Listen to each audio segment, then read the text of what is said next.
ለውዝን አብዝታችሁ በፍቅር የምትወዱ ሰዎች ኮሜንት ላይ ወይ ይበሉ። ምክንያቱም ስለ ለውዝ ሰምታችሁ የማታውቁትን 5 አስደናቂ የጤና ጥቅሞችን ከ4 ማስጠንቀቂያ ጋር ልነግራችሁ ነው። የዩቲዩብ ቻናሌን ሰብስክራይብ ያላረጋችሁ ሰብስክራይብ ማድረግ እንዳይረሳ። በፕሮቲን የበለጸገ ጡንቻን ለመገንባት፣ ጤናማ ቅባት ያለው ለልብ ጤንነት፣ በብዛት ፋይበር ያለው ጥሩ ለሆነ የምግብ ፍጨት ስርዓት፣ የሰውነት ብግነትን ለመቀነስና ስኳርን ለመቆጣጠር ይረዳል።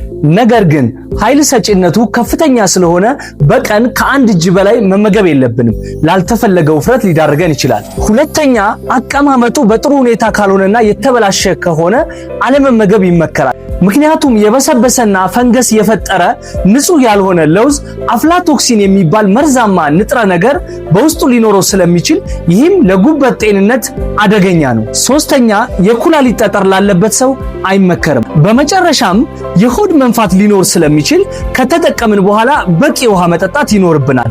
ቪዲዮ ከተመቻችሁ ላይክ እና ሼር ማድረግ እንዳይረሳ።